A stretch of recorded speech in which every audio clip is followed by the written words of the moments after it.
teacher. But to me, it was stunning that there was such a clear correlation between learning outcomes and heat stress in schools. Now, these schools don't have air conditioning, they're cooled with natural ventilation.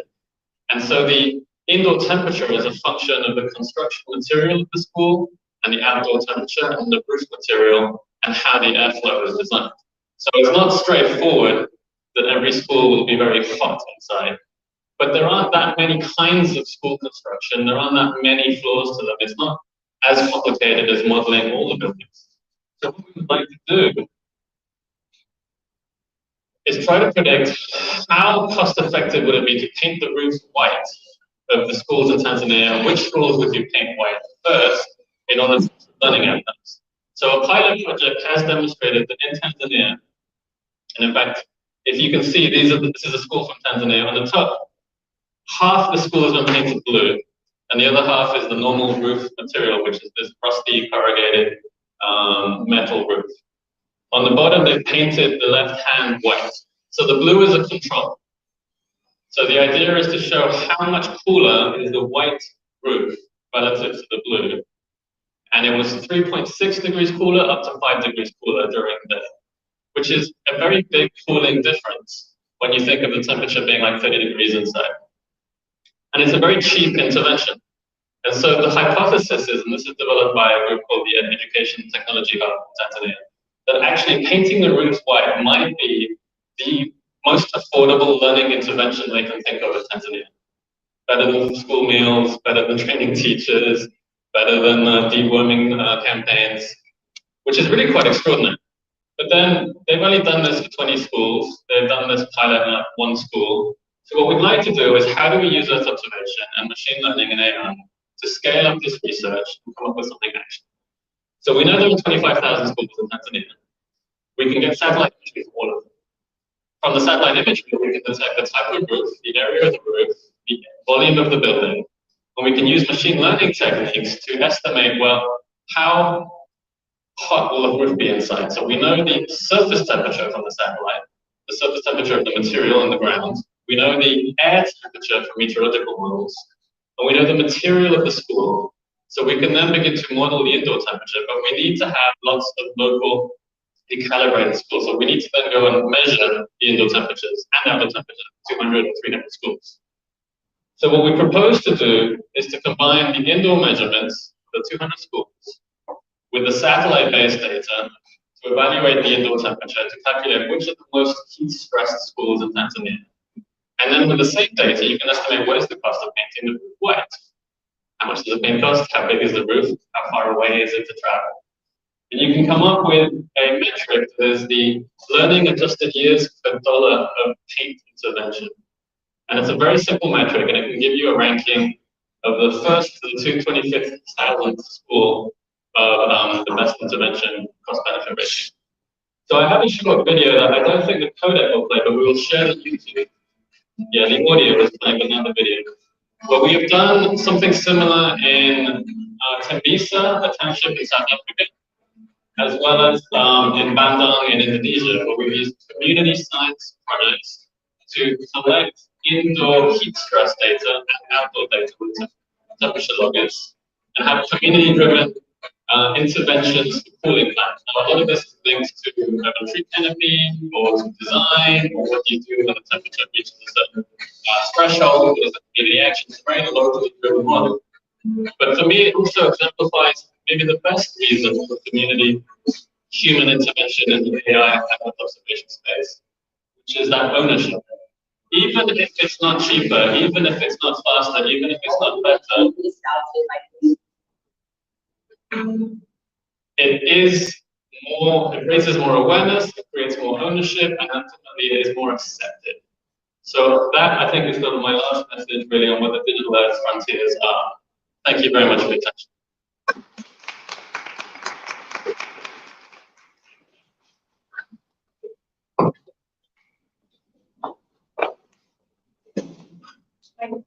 Wait, Madam Monica. I think this is more than a presentation. What do you say? Once I was there, I was writing his profile Let me leave its profile. I would like to read this profile of Mr. Edwin so as to catch up with him. Okay, Mr. Edwin Anderson. He is a senior disaster risk management expert with the World Bank.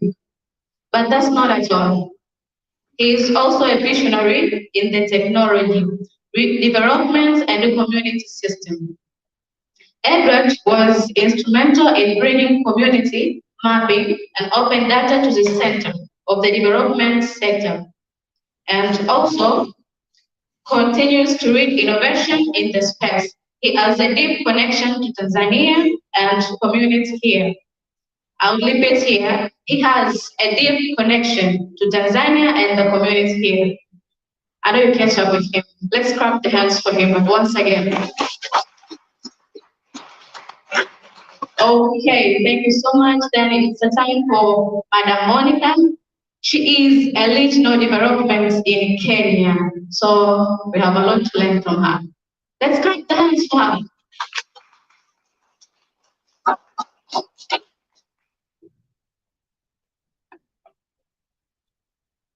Slides seem to have a mind of their own. So let's see how long it will take.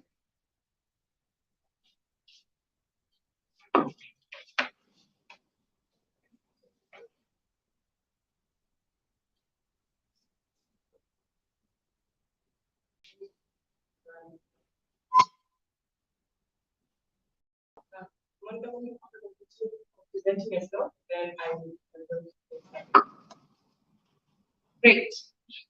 So I'll just repeat for those who arrived late. My name is Monica Ndega. I'm the Regional Director, Eastern and Southern Africa with the Humanitarian OpenStreetMap team, based in Nairobi, Kenya. They gave me a very hard but easy job of highlighting or sharing some reflections on the role that open mapping continues to play when it comes to sustainable development goals in the region. HOT, for over 10 years, continues to work with individuals, groups, different social impact groups to grow OpenStreetMap, which is a free editable map of the world. And that journey itself has seen over close to 500,000 contributors globally, daily contributing data sets to OpenStreetMap platform. That has come with a lot of successes, but has also come with a lot of challenges.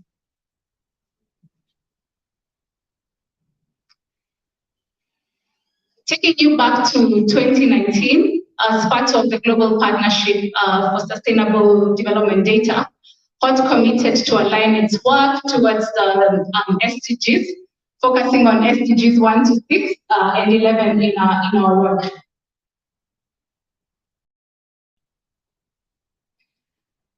Globally, there's still a lot of gaps, there's still a lot of opportunities for the role of map data when it comes to how we achieve the Sustainable Development Goals or how we make progress towards the Sustainable Development Goals. But the needs are quite diverse. The needs are quite complex due to different community needs across the region. And so I'm going to share just a few examples from the region on community organizations that HOT continues to work with to address the different sustainable development goals. When we think of SDG 11 on sustainable cities and cities, individuals, organizations, we need to go beyond just knowing where the roads are, we need to go beyond knowing where transport systems are, into creating actually safe, accessible spaces. And to be able to create these safe and accessible spaces, it means we need to put the user in mind, we need to understand who's using these spaces, what specific time do they get to use these spaces, what resources do they have to actually access some of these spaces. When we think of SDG 4 around the quality of education, we need to shift away from just mapping of schools into looking at what facilities actually exist and are available in these schools. Is electricity available? What's the quality of education that's being offered? How are the children and teachers able to actually get to school? All those details become an extra added detail that's very important if you're going to make any progress towards achieving these goals. And just regionally, OpenStreetMap Uganda has undertaken Mapping in Schools project that is really looking at how do they involve teachers and students in actually adding this kind of data into OpenStreetMap or into other open data platforms that they use. So essentially, if you're going to talk about data outside of schools and schools location, we actually need the real people that are based in these schools, that are using those facilities, that are using that data, actually contributing to OpenStreetMap. At a very micro level, it's training teachers and students to use OpenStreetMap, but then that needs to go beyond that into evaluating how are they able to translate that training, how are they able to translate that data into their day-to-day work.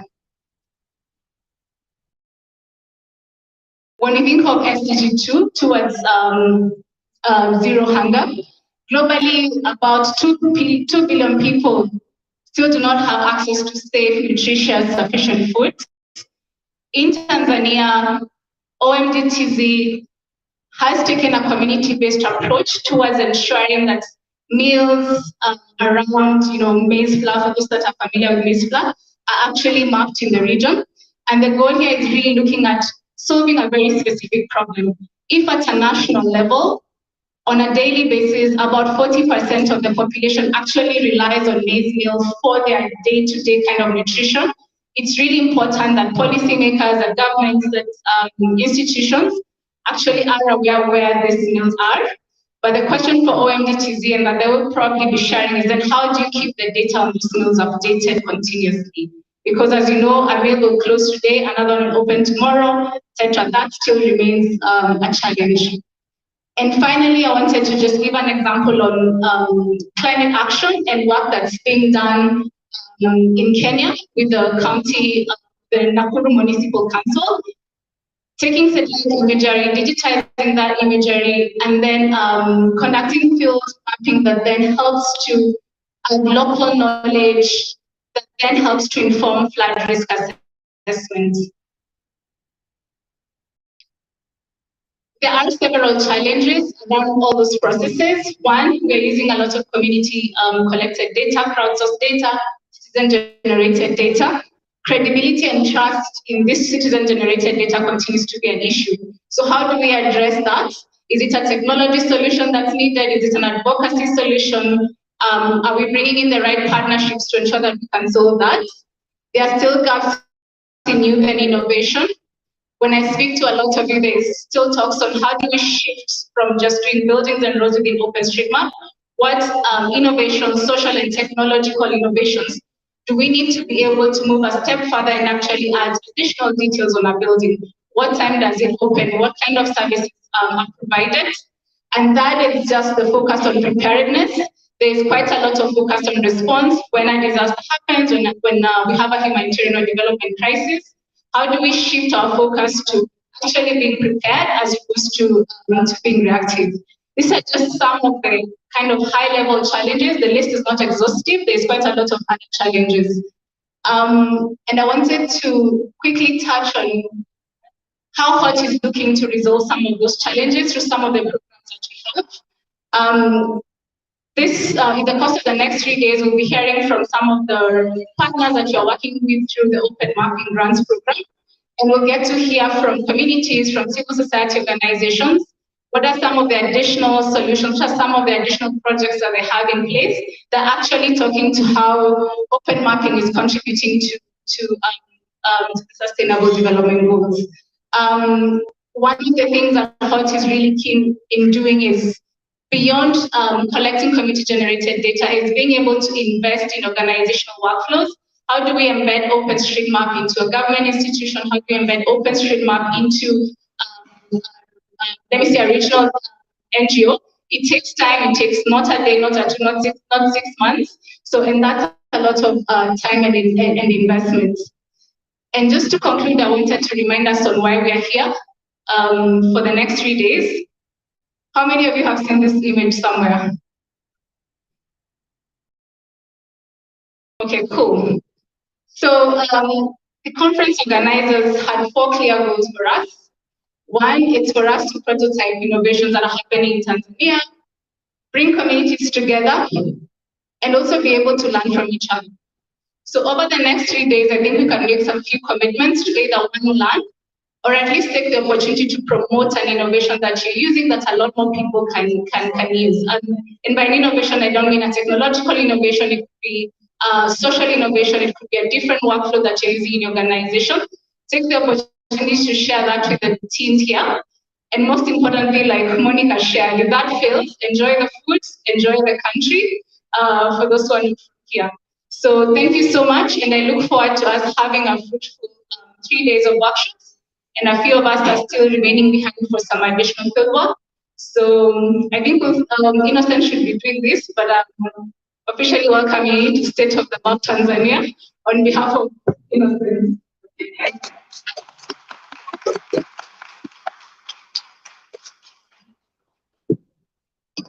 Thank you so much. I think this is the youth.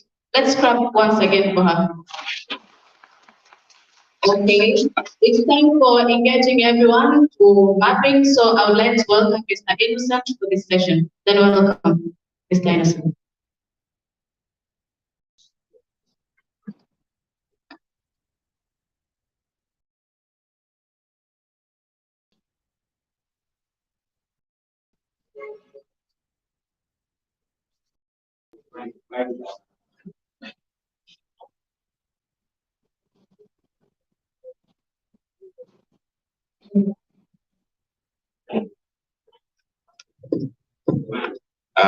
Habari za asubuhi.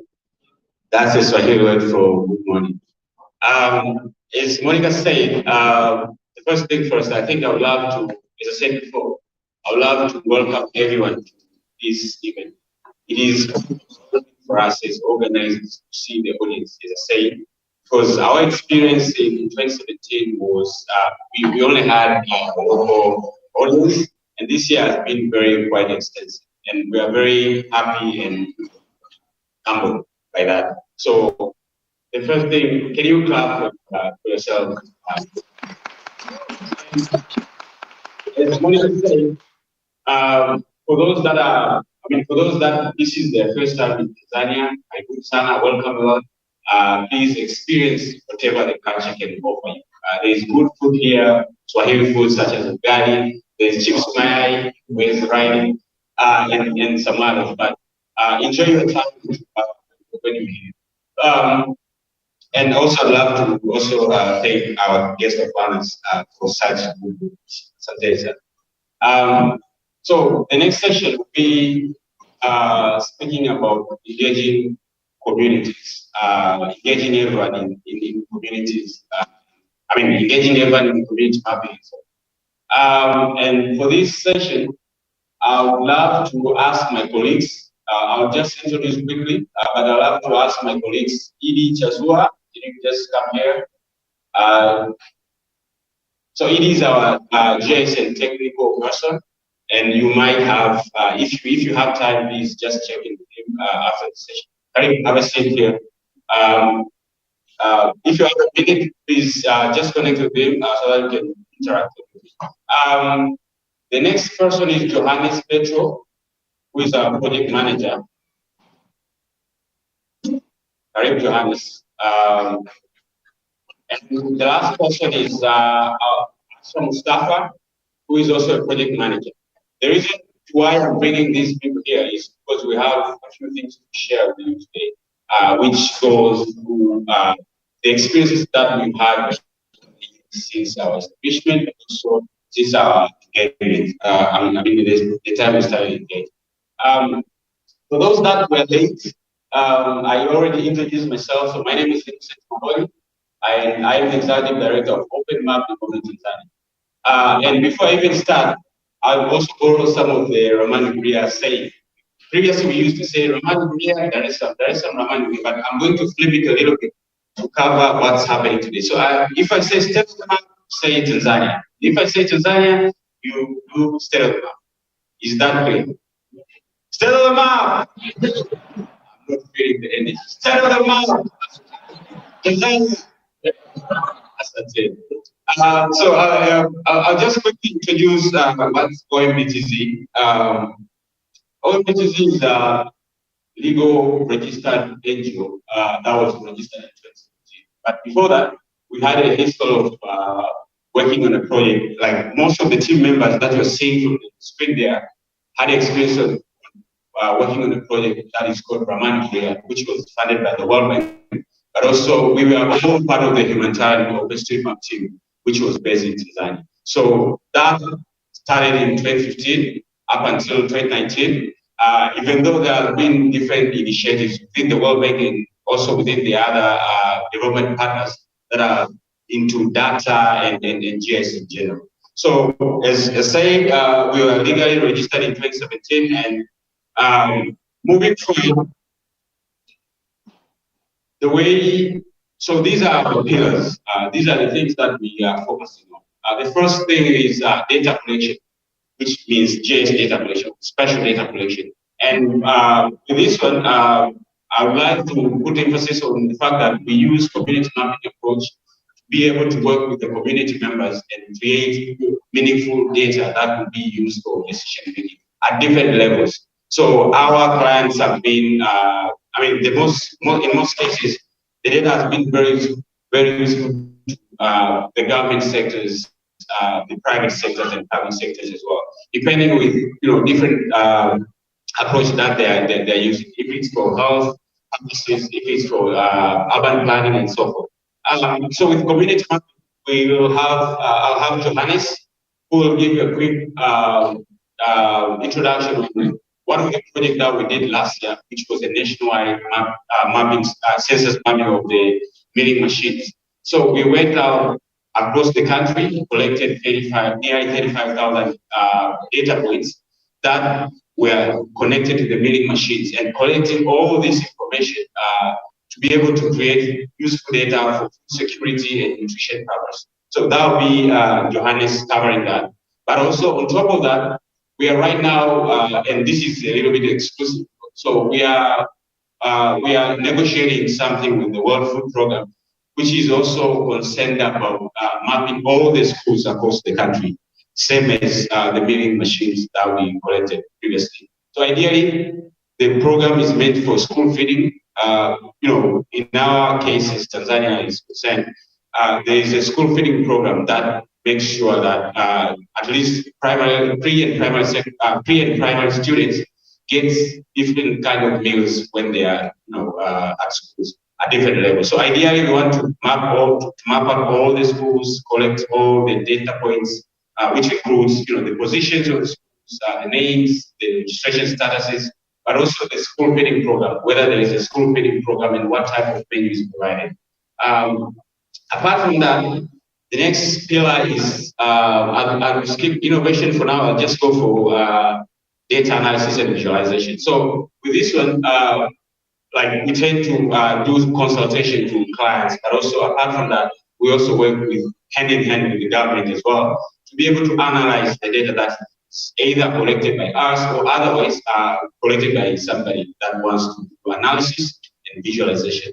And with this one, ideally, at the end of the day, with visualization, we create static maps such as printed maps that will be printed in web offices, such as what we did with Brahman Korea, because not everyone has access to a smartphone or a computer. So otherwise, we decided to print out all the maps within the rest of that, and they were all printed within the web offices. And the other approach is to also host the web maps, like interactive maps where people can go and interact with the data. But at the end of the day, as part of that as well, all the information that is collected is open data. So at the end of the day, all data is being uploaded to OpenStreetMap. And also there is a GeoNode that I'm sure maybe Resilience Academy will cover a little bit in this session. But there is a GeoNode that is hosted by our colleague, Resilience Academy. So all the data that is produced goes there. And the next pillar is training and capacity building, where here we interact with different different people coming from the government sector, different departments from president office to disaster management department at prime minister's office and the others. And apart from that, we also engage with universities. So as part of the engagement that we do, is our partner Research Academy. We also engage with some of the universities, such as our University, University of Dar es Salaam, and SUA, State University of Agriculture, and SUSA as well. SUA is Sokoine University of Agriculture, and SUSA is State University of Science. So we have all these people that we work with, and they get the students, because all these are, tomorrow's professionals. So they are either studying environmental studies, future. So we want to use the tools educate.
Also, they need mentorship, and that was Open Skies provide, and for 6 months.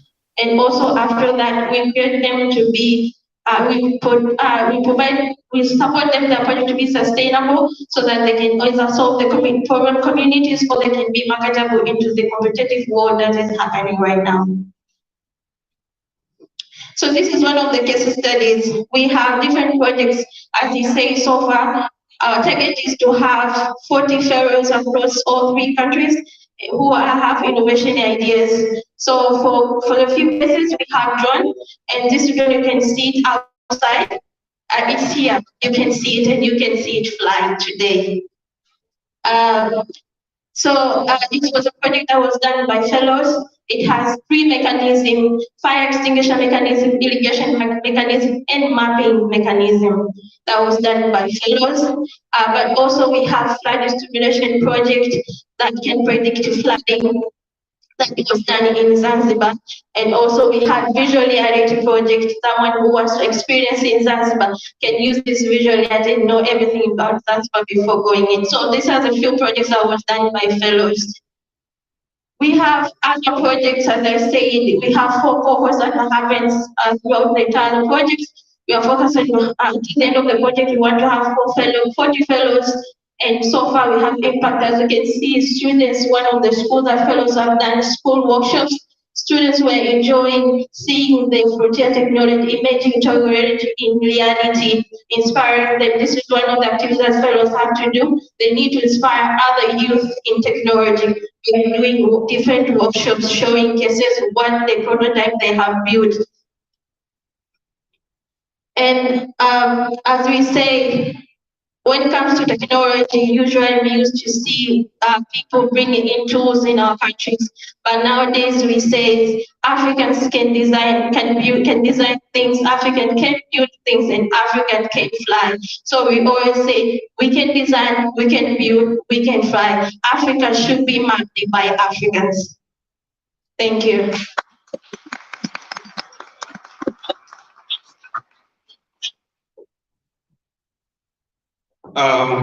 Thank you. a big round of applause again for my team. I did great. I'm proud of that. Just for the interest of time, I think we still have like 10 minutes for this. I'd love to maybe collect a few questions. If anyone has any questions, maybe only a few, because we are supposed to finish at around 11. So, do we have any person, individual that has any question for this?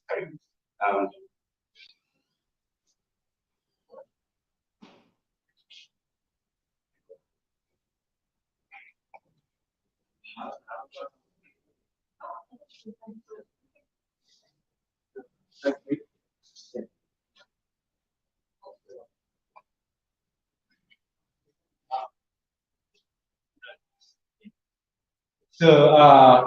thank you for the last presentation you did. I have one question relating to the use of drones. You have talked about predicting floods using that drone. And I was saying, just from the book saying how. So, that's asking that question.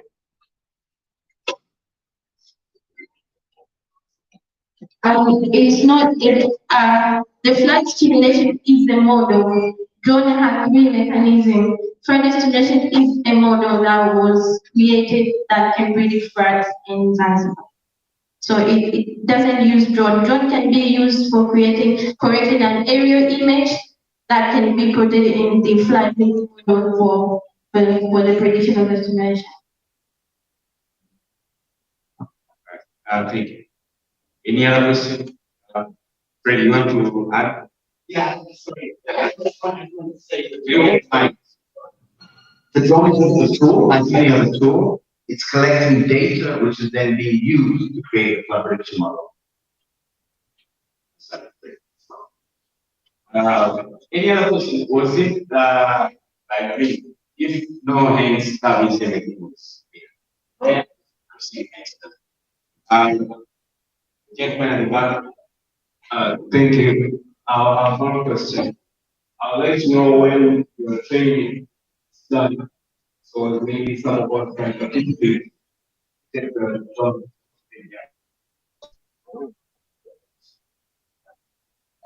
Okay, so we have watched few of our drones that are outside. Feel free to go and check.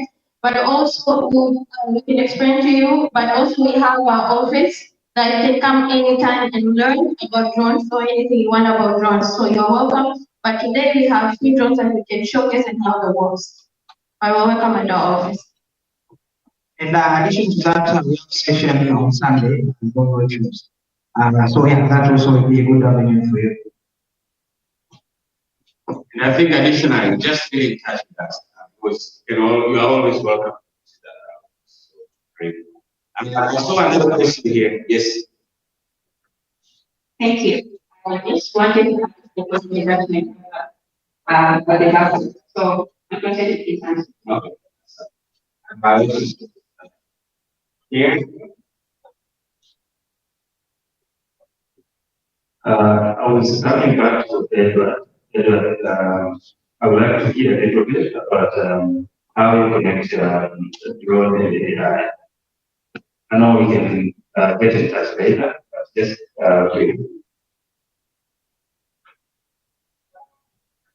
in briefly, there are many applications that you could run an AI on with drone data. There's broadly two categories of data. There's the imagery, which is what they call the auto mosaic, and then there's the elevation model.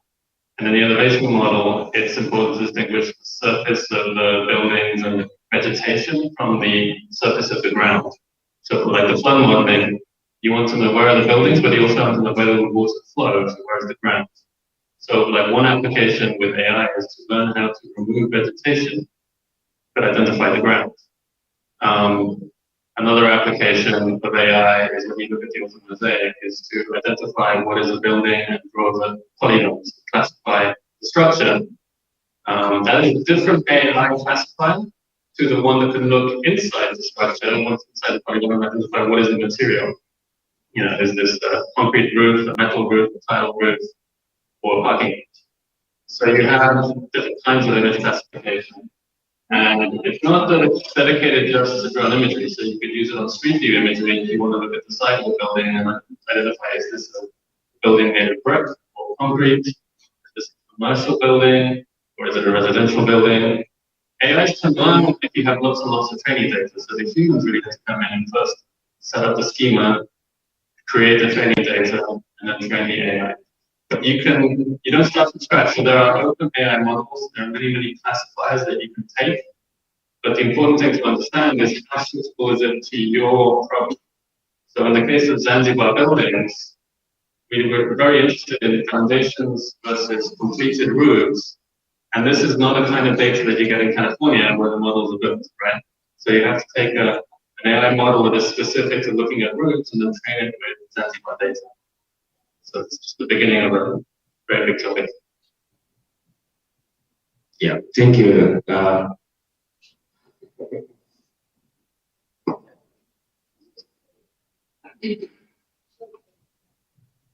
you. Amazing. I would ask you what your plans are. I think that's a deep question. So we are right now we are developing a 5-year strategic plan, which is still in development. That's still, I mean, that will answer.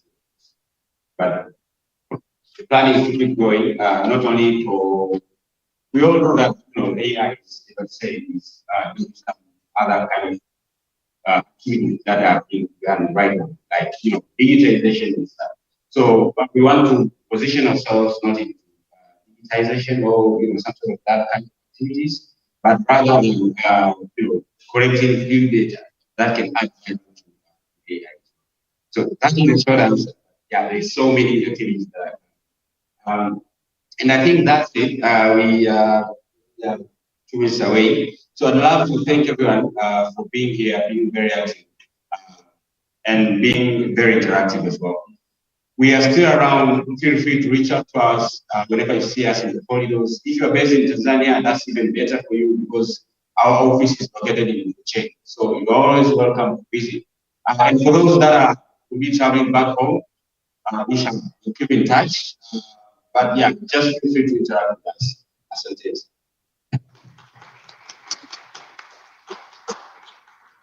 Yeah, thank you so much for this team. And hi everyone. Just a few questions.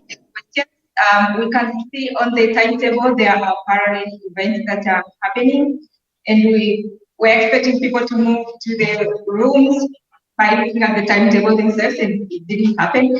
So for the 2 sessions that were happening prior to this one, we will move them to 9 p.m. I mean to 3 p.m. To 3 p.m. So for the organizers, please take note of that, and for people who want to attend those sessions that are the workshops that are in the timetable. But the other things stay the same.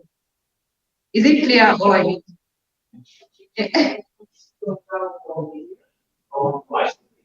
What? In the timetable. Yeah.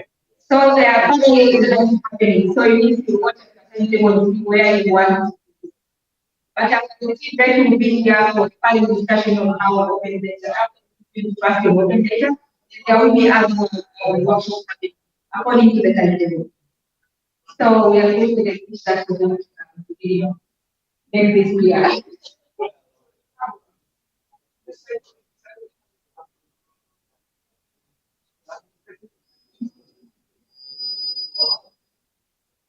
I also need to take a Telegram group to email to everyone so you update your things like this.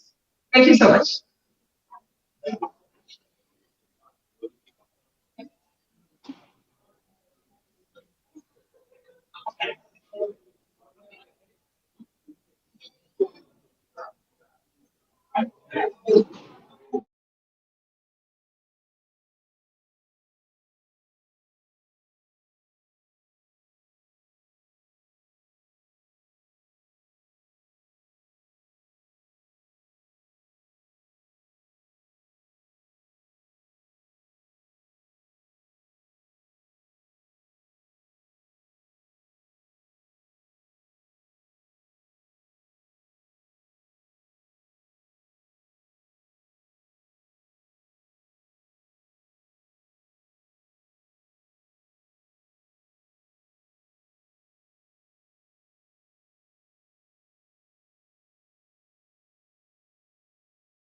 Hello. Hello. So, ladies and gentlemen, I just want to make a prayer.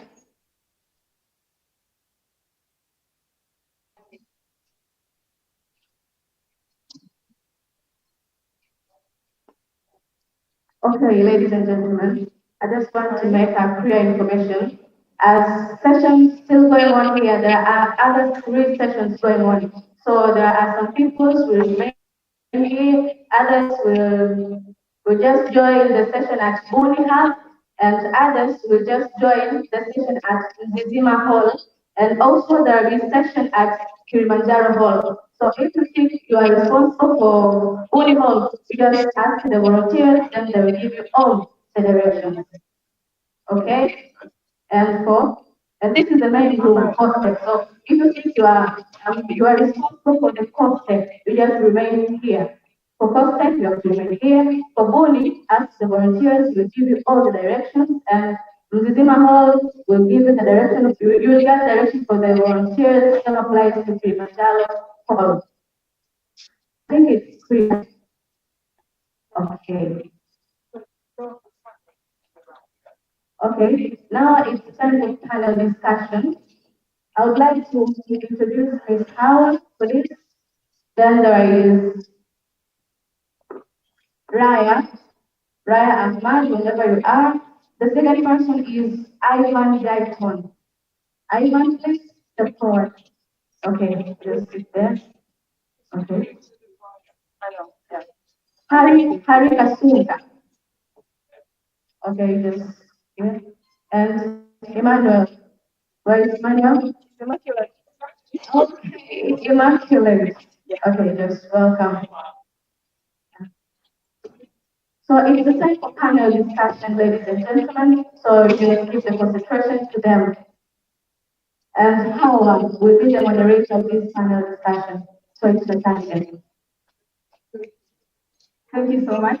And starting with the and now our panel discussion will focus on open data and trust. And the main theme is how can we build trust in open data and generally community generated data to make sure like we have more impact as we create data. So I'll provide 1 minute for each of the panelists to introduce themselves and their background, and then we'll move into some discussions with them, and then we'll invite the audience for questions. Ivan, do you want to introduce yourself? Hi, I'm Michael Davey. I'm Canadian. I live in Japan. I spent a lot of time in Tanzania with this wonderful team here. Started working in Tanzania in 2017 with the Ramani Buria project. So many of you have seen me before. I'm really excited to be back.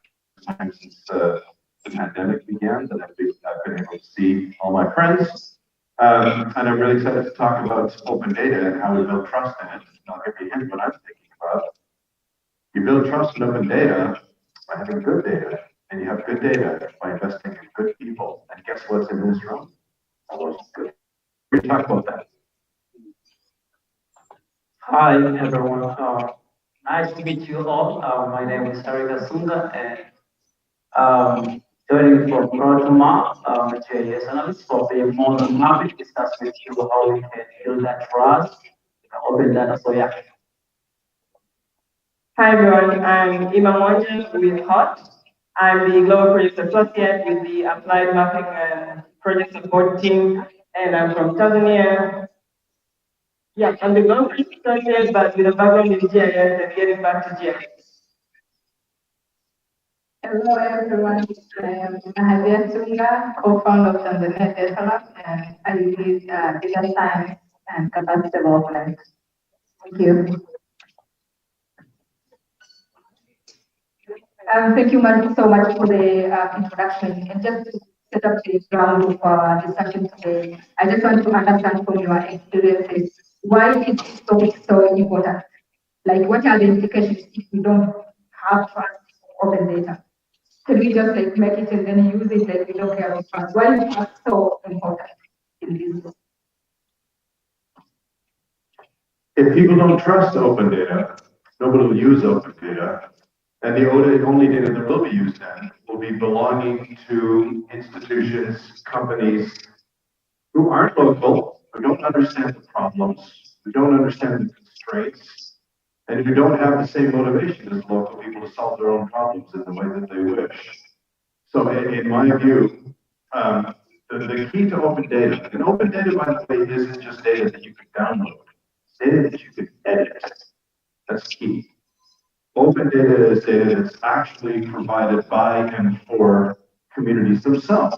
And so the openness really, you asked, what happens if we don't do it? What happens if we don't do it is the only people in the game are the big companies, the big institutions, the governments, and citizens, people who actually face the problem day to day, do not have the tools in their hands to work on their own, to improve their own lives.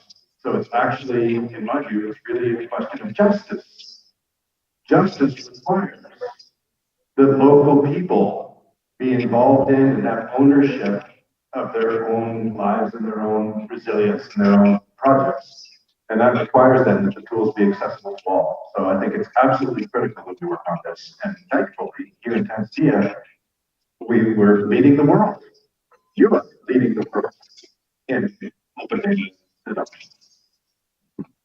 I'm much more with Ivan, but I will emphasize on the involvement of the local people. I think you know the environment, you know your community. So if they give you a chance to contribute to that, I think you feel like you're part of the project. So I mean, and sharing the knowledge with the people in the community to train them on how they can do that and feel like they can share a lot about their community.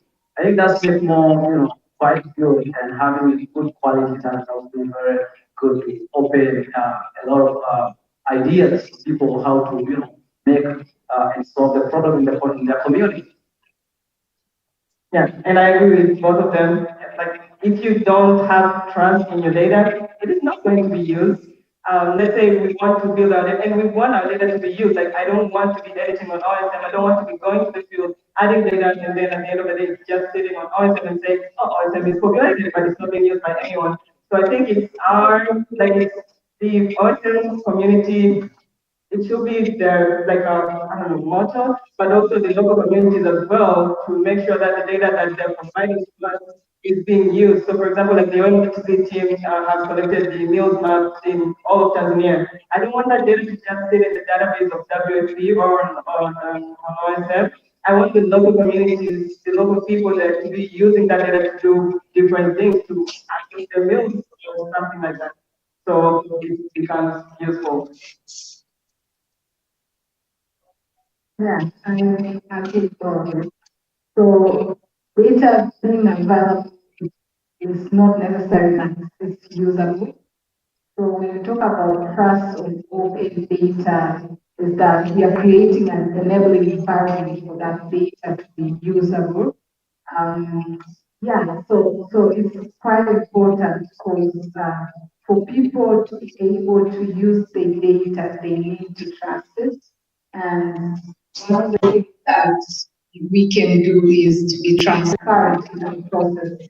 We need for people to trust the data. So there are a lot of aspects under that, and yeah, the topic is timely and is important.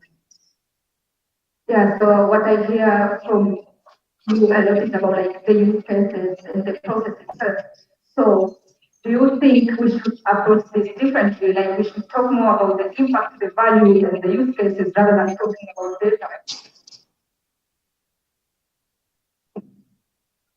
Anyone from the panel can respond to that.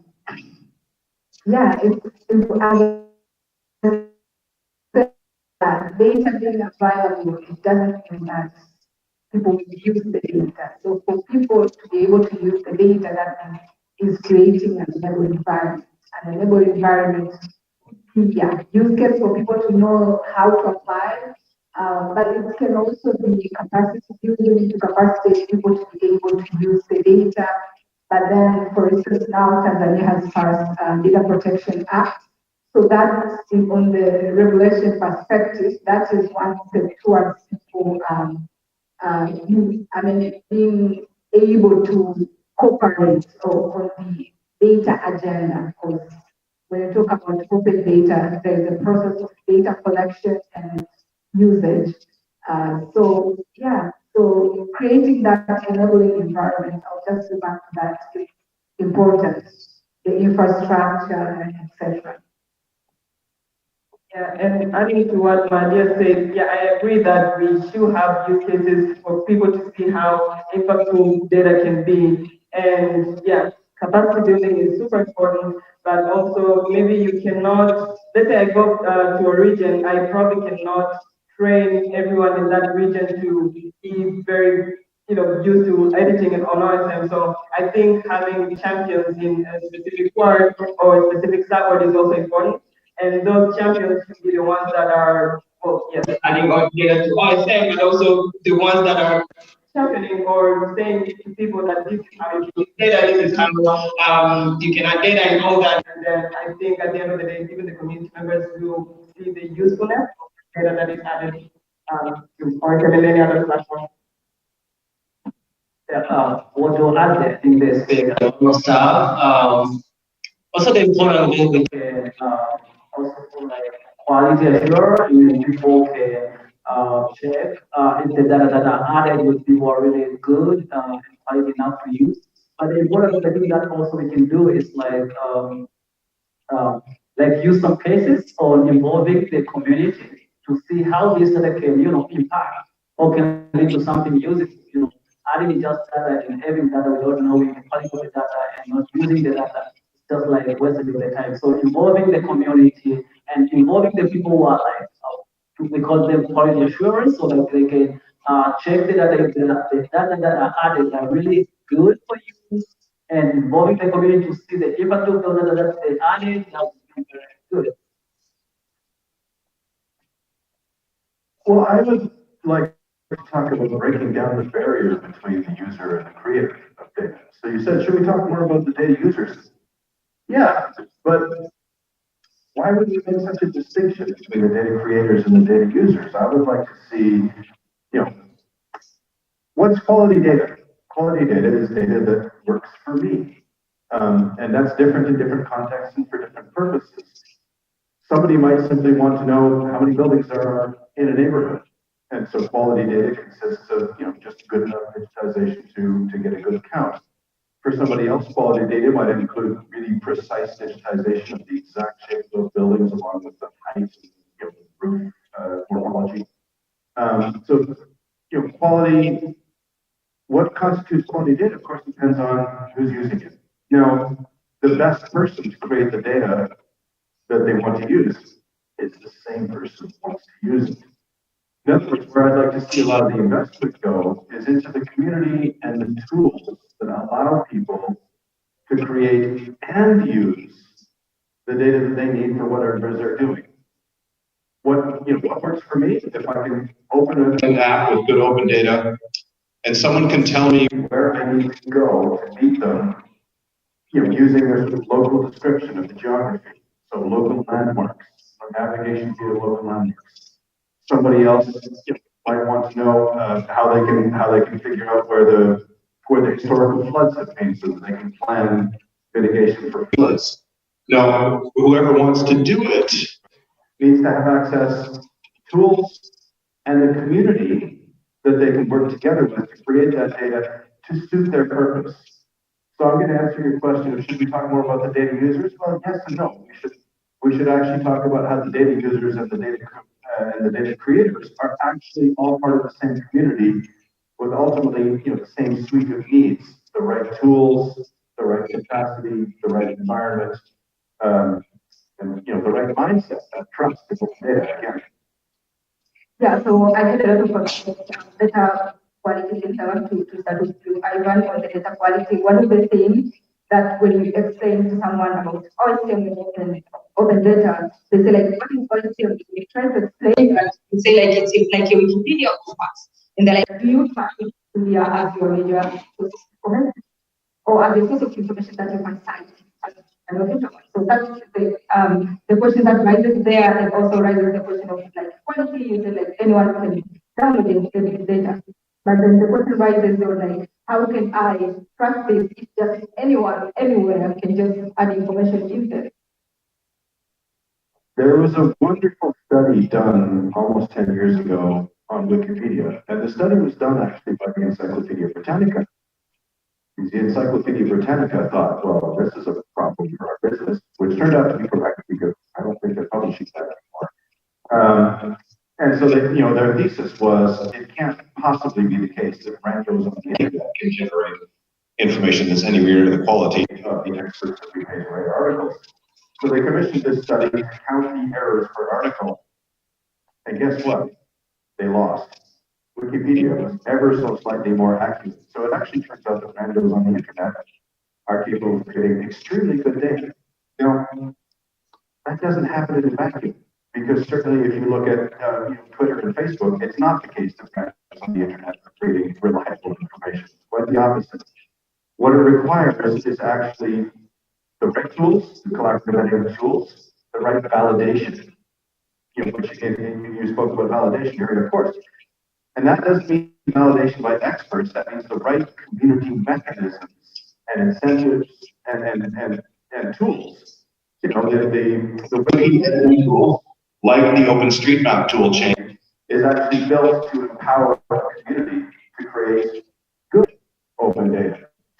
So that's the key to building the trust. If somebody asks me, can I trust OpenStreetMap? One of the first things I'll tell them is, take a look. The proof is the pudding. It's really good. And I guess the second thing I would say is if they're a serious user and they really want to get something out of it is. But you can just say next slide and then check the next slide. Just tell me. Just tell me, I'll do it. You want to go back or forward? What? Okay. So we have done research on adaptation, as you can see, number one, biochar, cycles in dry land. So if you have any question, you can ask at the end of the presentation, maybe biochar. So also, but we have done research on falsaria from make to control as figure. Next slide. Okay, we have done some researches the list of crops in the state.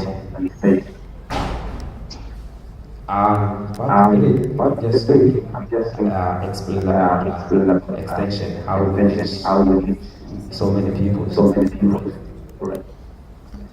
So we have to be enlightened. Makes us to reach 14 million people a week. Go on. As you can see, those are the group of farmers, and we have two members of the also we got platform which are called, one is called other is called Ashama. So we are able to we have managed to deliver over 10 million which I sent from there. So we use to print cards to farmers, as you can see over there. All right. So village, smallholder farmers, smallholder farmers, and we just teaching and extension. As I told you before, recently reaching 10 million people a week in 10 countries. So we are waiting to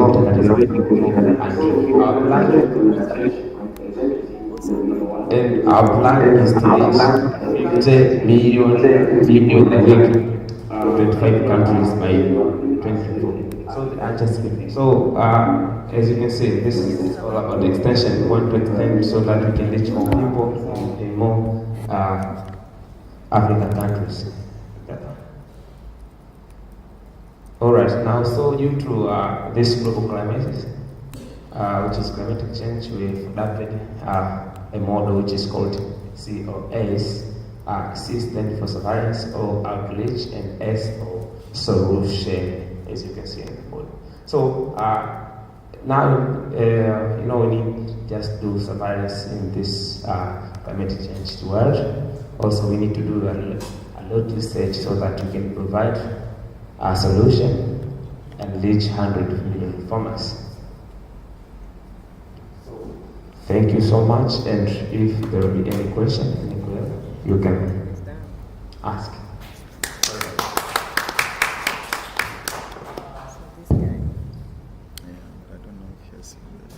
I don't have a question, but once I've seen what was presented, it really inspired me. Because for me, I'm a farmer. I have farms, and I do farming, but I did not do agriculture. So I remember last year we farmed watermelon, like 7,000 seeds, and in 1 week, like almost after 60 days, and it started fruiting and doing like flower and everything, we had a pest. And I remember I gave the farmer a phone, and like smartphone, where he used to update me every week, like every 2 or 3 days, whatever he sees, he just send a picture. For me, I'm not a farmer, but I'm not an expert in farming. So I had a friend, a professor, so I used to send him the pictures. So the guy did what? He delayed in 3 days, just 3 days, and he didn't send the pictures. And we have seen like a pest. So the moment we sent the pictures to the professor, he told me that this virus now, it has established itself, and you are not going to expect anything from this thing. So this is the importance of things like this. Yeah, sure. Sending information on a timely manner, like on a daily basis. Because like it's a remote area, but like he used to go at the afternoon and in an antenna and send the picture. But that was on a daily basis. But within 3 days, we have lost some. So this is good, like something we use. All right, and what I would like to advise you and everyone here is, since you are interested in farming, you have to install this application which is called Planting Village app. This can be stored anywhere in this universe, and the significant importance of this is that it can help you to meet with the expert there. This is something I can even take it to the other farmers, not only for myself, but it's something I can scale it up and I give it to a lot of farmers so that they can use it. Yeah, sure. So what they'll be doing is take some photos and send to the experts, and after 3 or 7 days, the response from our teams from the state will be over there. That's all. Is there any other question, please? No, he can do it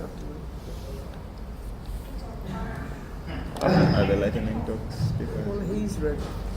Thank you for your presentation. I think it was really interesting. Is there a citizen science component to what you're doing? Are you collecting data to see where there's different instances of crop Can you diseases? ring or Come on, fresh. I sent you. Come on, fresh, please. Again, okay. Is there a citizen science component of what you're doing where you're collecting data to see what people are reporting in different regions where they're using the app? Exactly. So, through the app, there are so many features, and one of the features is we are doing scouting and all proceeding. So it depends with the number of plants you want to scout or proceed. So while doing scouting, you are just collecting data. So maybe,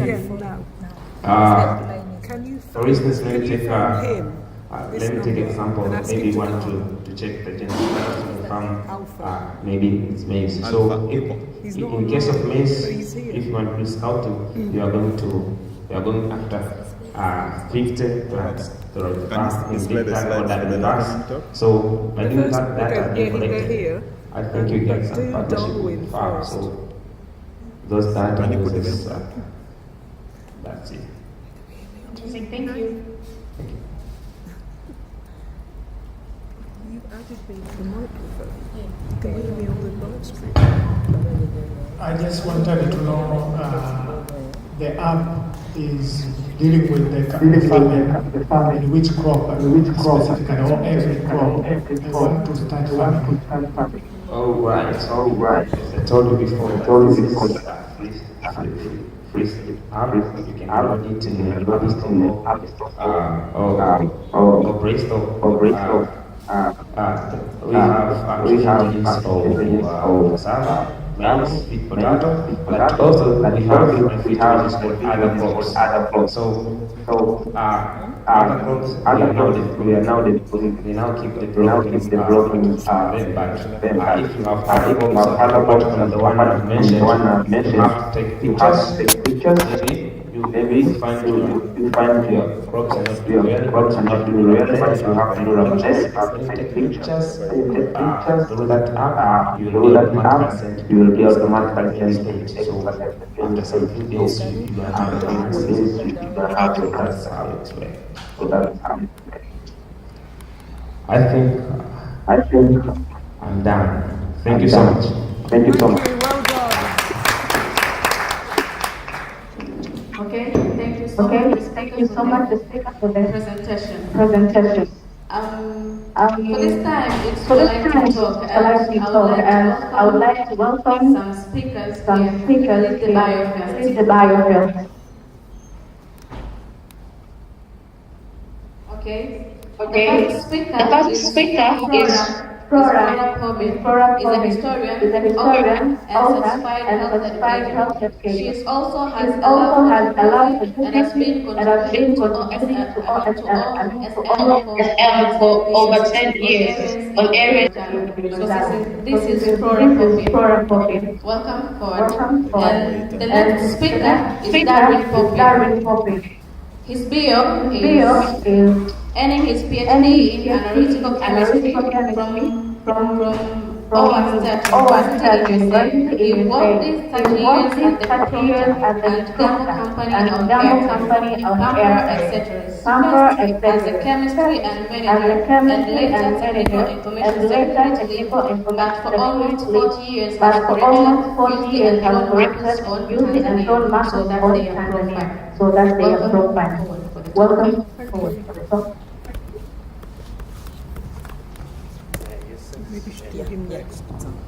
Great. Welcome to technical talk, our lightning talk.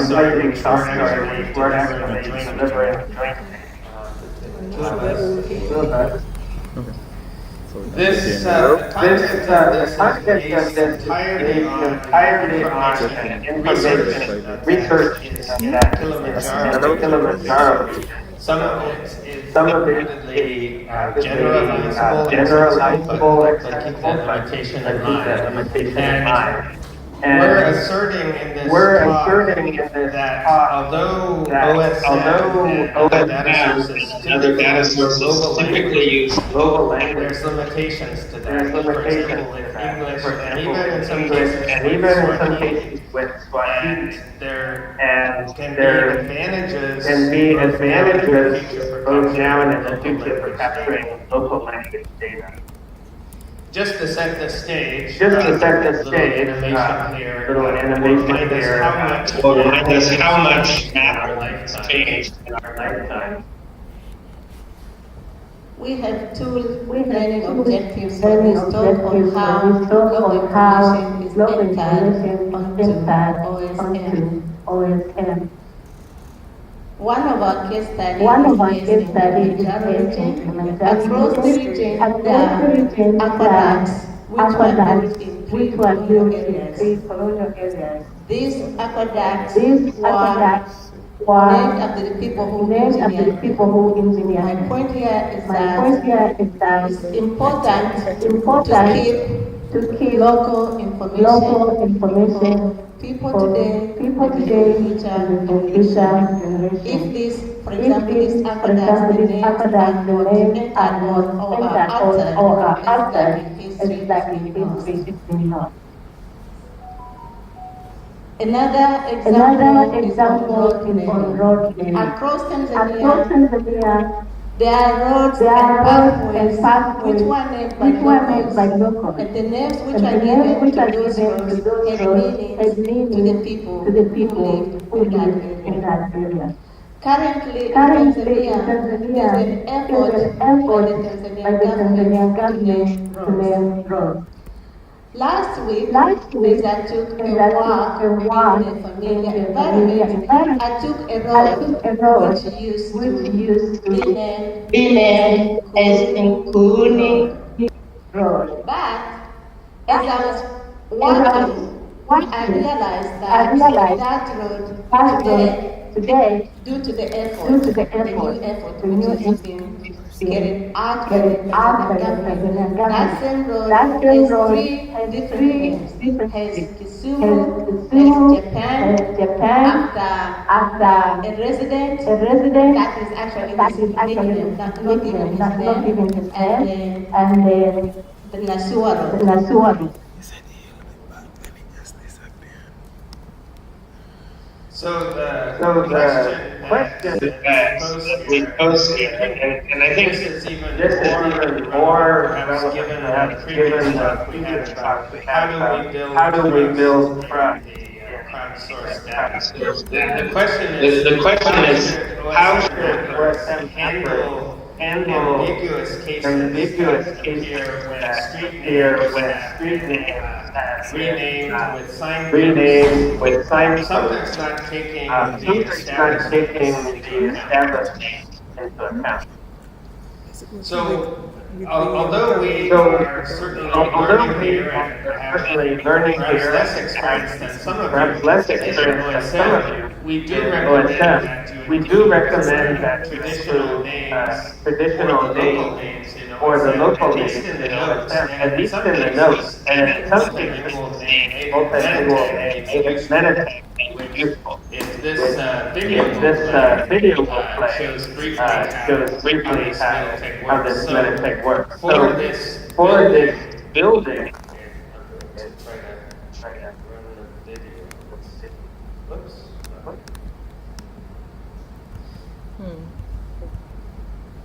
Do you have a way to launch the embedded video? Embedded video.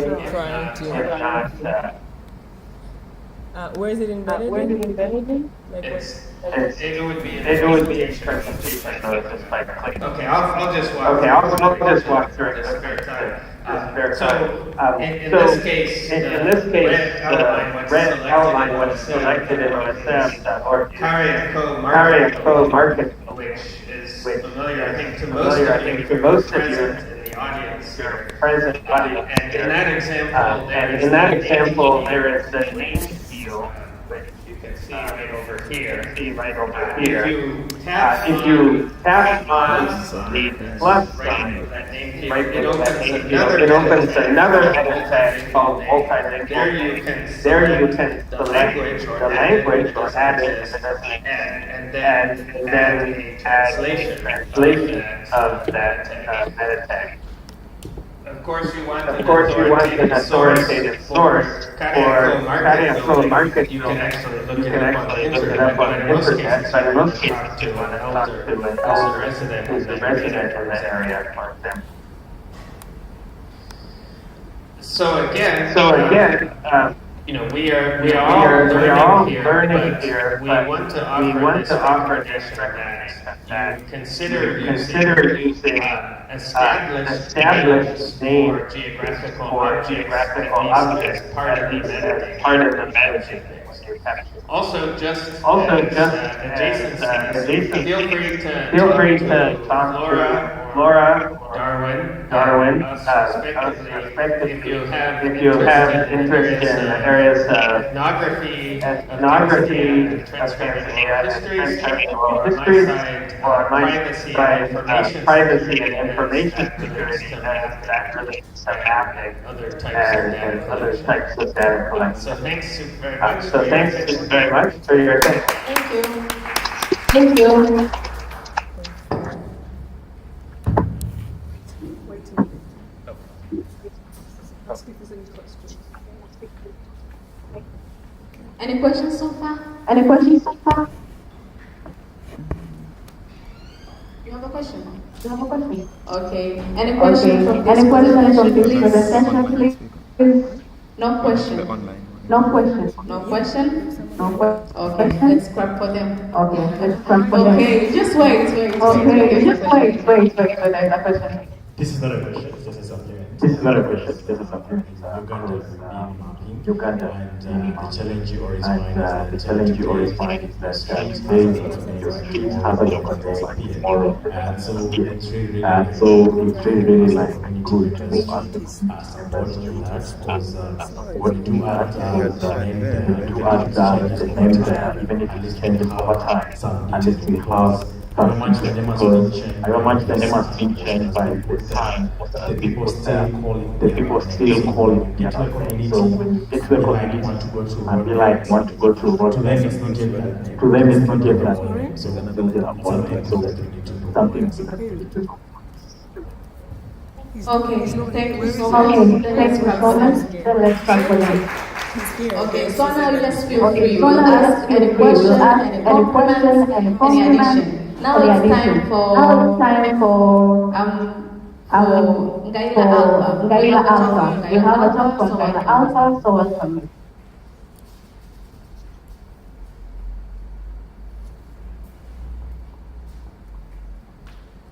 Hello. Good afternoon, everyone. I'm Alpha Tiger from Kagera. I'm working as a secondary teacher in Lagos, and also I have been involved much in mapping, but also Tanzania development representative. So I'd like you to welcome you all to my presentation concerning mapping journeys in schools in Kagera. So in our place, apart adding from various to the map, so we have decided also to use the map using the organic map to map the where our students work from their village to school.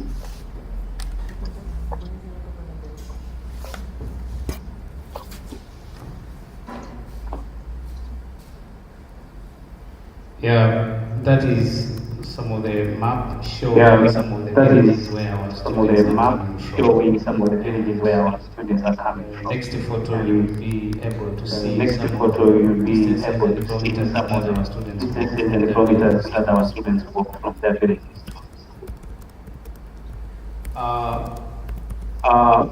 Through using mapping, we have realized some of the students are walking long distances from their home to school, provided that our school is a day school. So most of the students are coming from their home.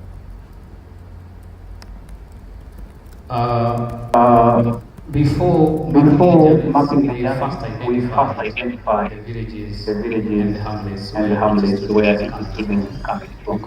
because we did so after having hosted where it can accommodate 8 girls. So we had to identify who are really staying at the school.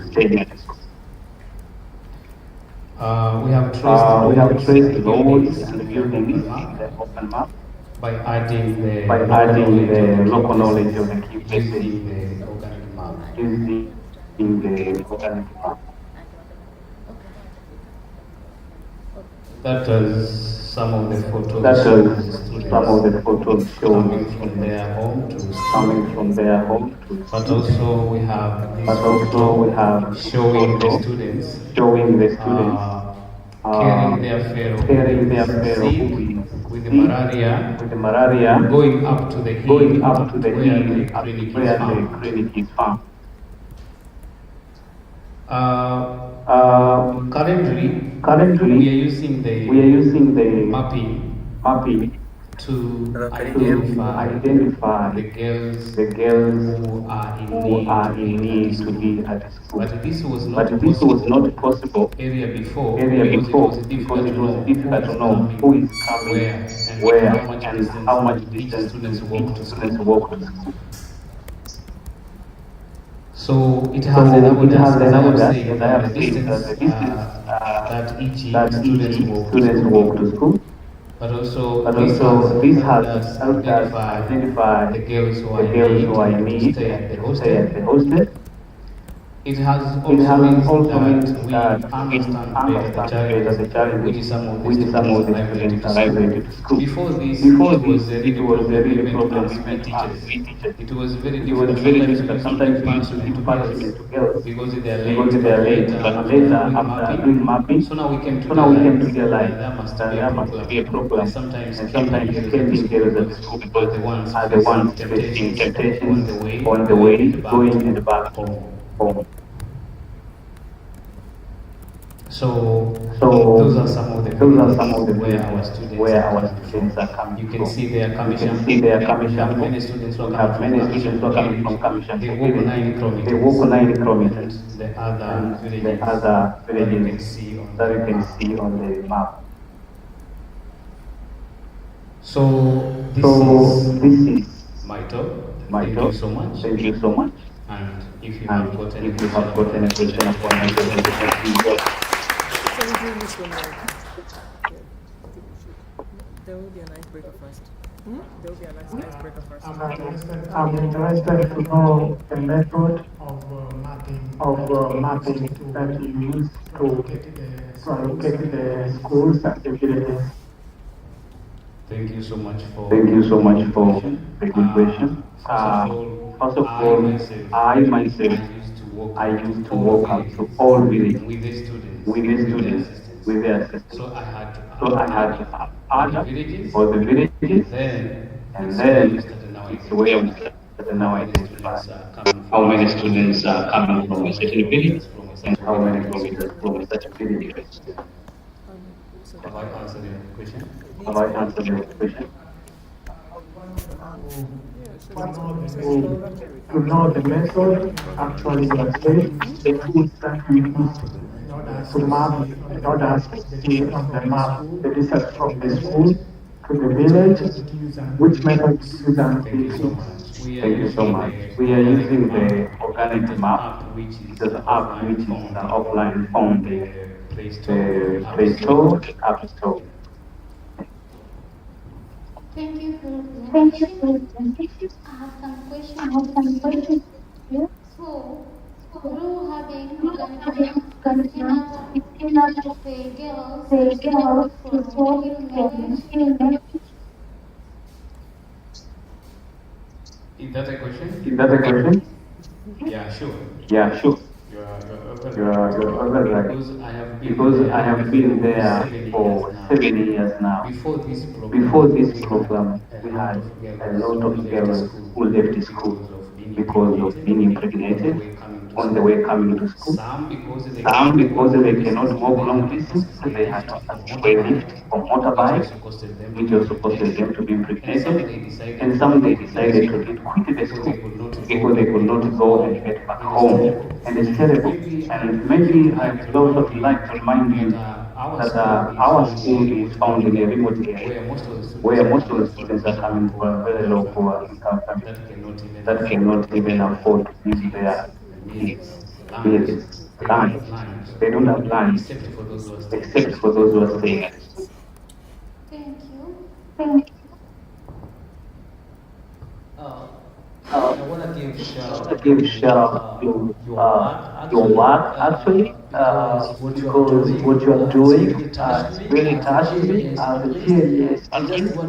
I just want to make it very easy for people to contribute on making maps for their uses. So seeing what you did with organic maps, that's really inspired me to teach more people on how they can use that tool and make some contribution in their community. Thank you very much.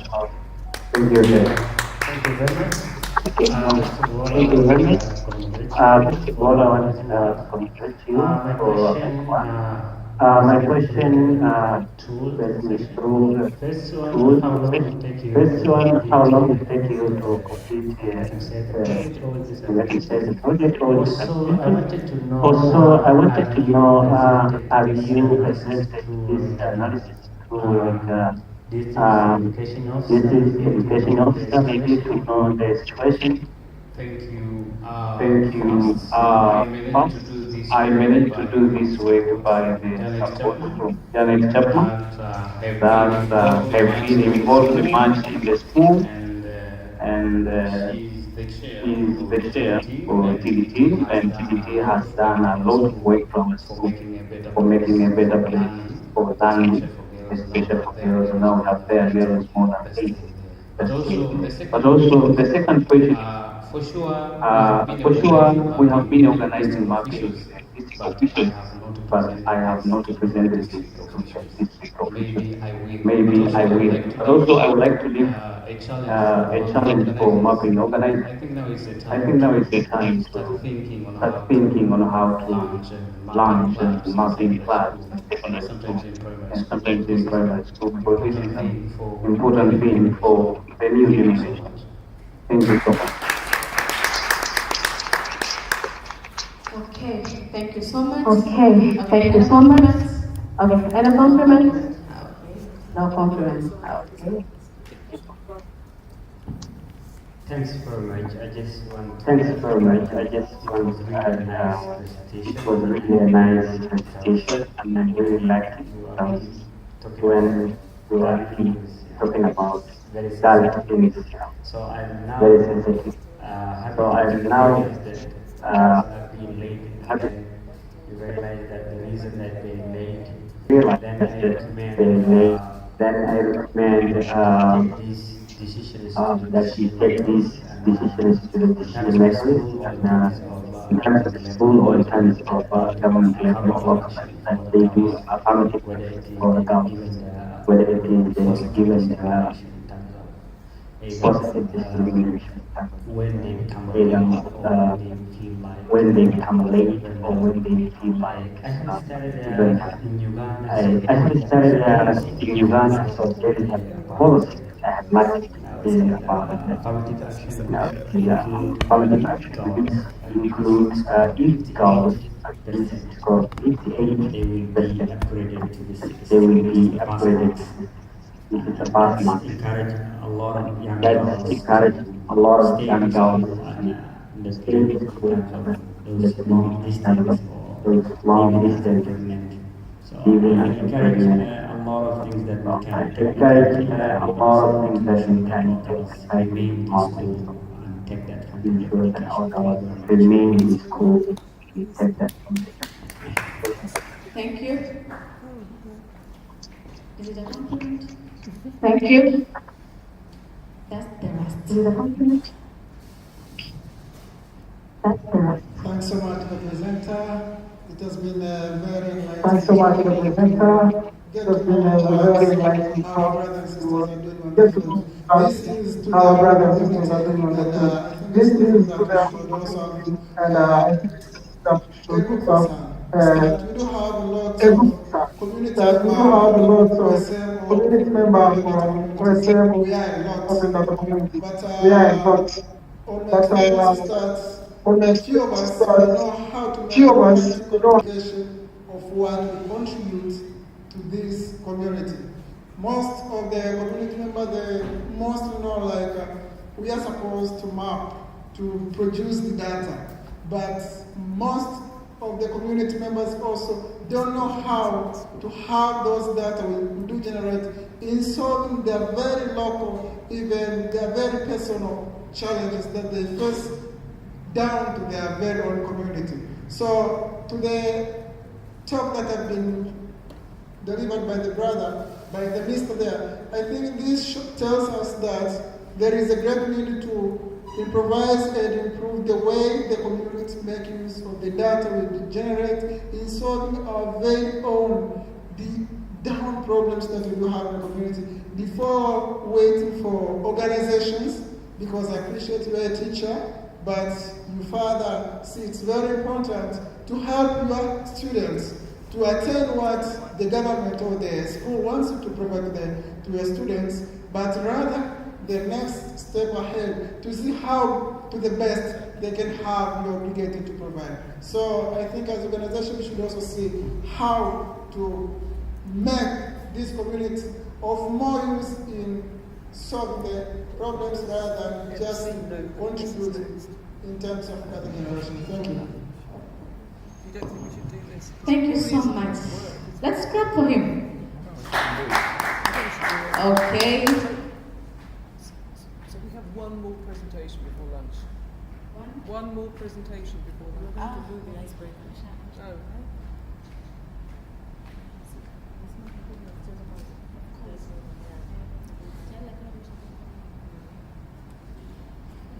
Okay.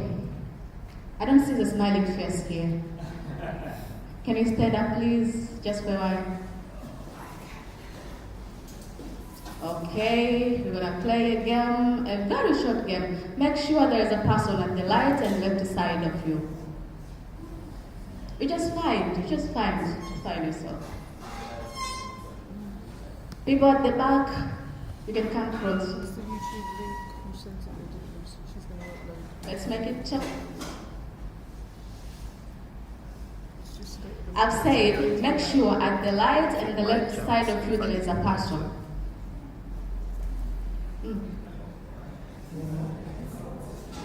Or should I let you? Okay, but she's going to upload it. She's Okay. going to upload something to YouTube, so she just needs the email address and the Then you can make this, password. you can sit like this. Catherine Both two recorded hands, the right she and recorded left the side. Resilience Academy session, so she's going Okay. The right side stand at this, and the left side should stand at this one. This. I was going to give it her. No. Okay. I was going to give her the login. Let's make it. Okay, so it's stageofmaptanzania@gmail.com. Okay. Isn't it?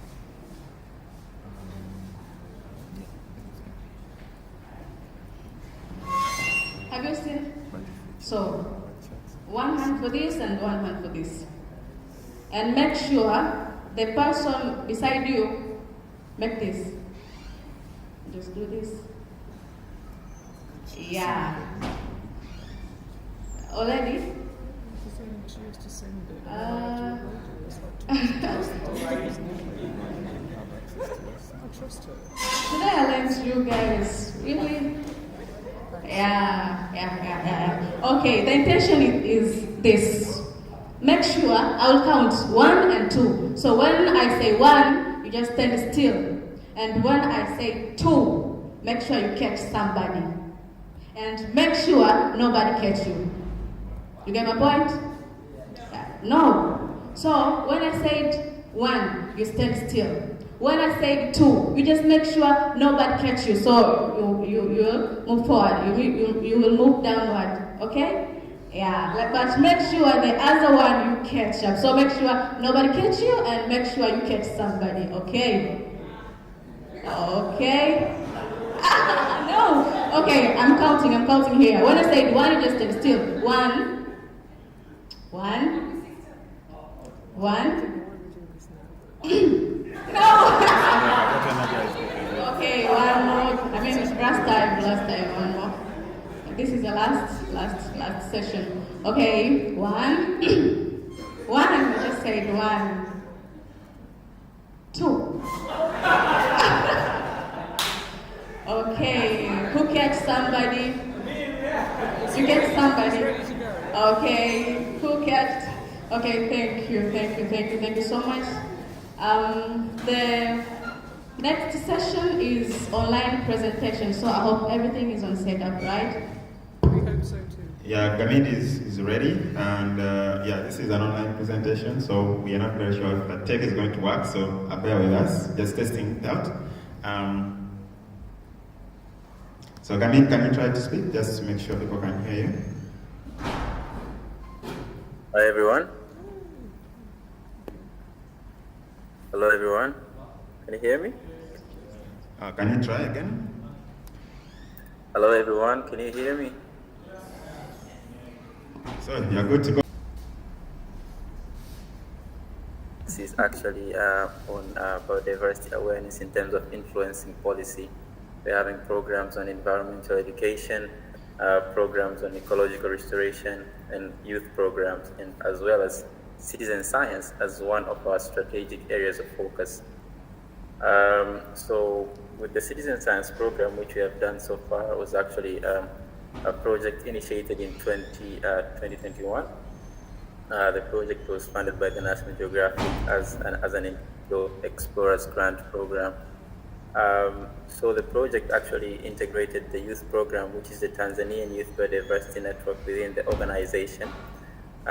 We mobilized a coalition in Dar es Salaam within our network, and we first had to train them on how to use open data tools on ways we can see how biodiversity can be impacted. So our first focus in Dar es Salaam was thinking about trash mapping. So the idea was trash mapping in the beginning. The more concrete we got was actually we had to train these fellow youngsters to understand how to collect the data by using mobile phone technology, which I'm sure the whole conference audience knows about this, hopefully. So we started by using simple tools of the open data kit, such as the application called Open NGIS Map Camera, if I can recall. But again, we later integrated the application and used the iNaturalist app, which was initiated first by the National Geographic. But again, we then came on to use the Earth Challenge app, which was by the Earth Day Network. So the integration was all required for us to collect data as the beginning, to see on what data can we collect in terms of data and trash mapping in Dar es Salaam City. So volunteers were segregated and separated in different areas of Dar es Salaam, and this is an example of the picture you can see over there. This was the Kipawa area near the Msimbazi, and the focus was for them, first of all, of course, to enjoy and see how they can use their own mobile phones to and the available resources to actually collect data from the ecosystem. So this was the example of the pictures of the data collected. We were able to collect 300 points. Of course, this was due to the availability of the funding available, but we're looking forward to upscale. This was just one of the localities, but the main focus was for them to see is from the definition of our waste, is this trash on its position? Is it supposed to be here? So after the awareness for them to understand what is waste management, then how can we use simple GIS tools, they were able to go to collect data from the site. So the main effect was actually checking on, first is it's actually an interface, understanding what is science, understanding what is policy.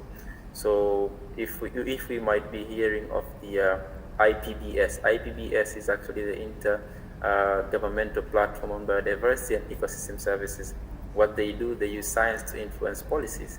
But on the other hand, I'm sure we have heard of the IPCC, Intergovernmental Panel on Climate Change. They use science in terms of climate science to see how they can impact the policy-making process of the UN framework on climate change.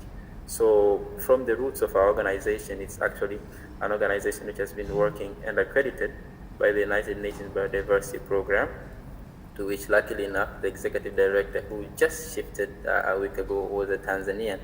So the framework was first to see how we can bring the young scientists we have in our network in our country, possible to understand how they can use open tools to see how we can collect data to affect terrestrial ecosystems, mean the land ecosystems, but also the freshwater ecosystems. We all understand Dar es Salaam, apart from being a city which is near the ocean, it's actually very rich in fresh water, or other terms known as the inland waters, like the rivers, wetlands, and the ponds. So we wanted to see how was this data can actually be able to influence the policy making process from the data acquisition stage to a policy influence stage. But of course, so it's a scenario of combining terrestrial, freshwater, and marine ecosystems effect on how it is affected by the plastic or by the trash. And also the focus was to influence the post-2020 global biodiversity framework. What do we mean by the post-2020 global biodiversity framework? It's actually a framework which has been supported by more than 190 countries within the United Nations Convention on Biological Diversity.